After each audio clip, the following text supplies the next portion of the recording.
Hi friend, আজকে বাচ্চারা সিমুই খেতে চেয়েছিল, তাই জন্য সিমুই বানাবো বলে দেখো একটা সিমুইয়ের প্যাকেট কিনে নিয়ে এসেছি দোকান থেকে। আর এখানে জল গরম বসিয়ে দিয়েছি, এর মধ্যে পরিমাণ মতো দিয়ে দিচ্ছি চিনি। যে যেরকম মিষ্টি খেতে পছন্দ করে সেই মাপে চিনি দেবে। আর দিয়ে দিচ্ছি আমুল দুধ। এটা এমনি গরুর দুধ দিয়েও করা যায়, আবার প্যাকেটের দুধ দিয়েও করা যায়। আমার ঘরে আমুল দুধ ছিল, আমি সেটা দিয়েই করে নিচ্ছি। যতটা প্রয়োজন দিয়ে দিলাম, দেওয়ার পরে একটু নেড়ে নিলাম।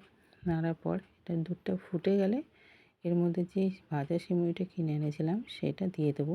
আর তার আগে দিয়ে দিচ্ছি একটা তেজপাতা 2 টুকরো করে। এবার ফুটে গেছে দুধটা, এর মধ্যে দিয়ে দিচ্ছি ভাজা সিমুইটা। দিয়ে একটু ভালো করে চামচের সাহায্যে নাড়িয়ে নেব। এটা বেশি ঘন করব না, কারণ এই সিমুইটা না ঠান্ডা হলে এমনিই ঘন হয়ে যায়। তাই জন্য একটু ফুটে গেলেই একটু জল জল অবস্থায় রেখে দেবো। দেখো অনেকটাই ঘন হয়ে গেছে, আর ঘন করব না। রেডি হয়ে গেছে আমার সিমুইয়ের পায়েস।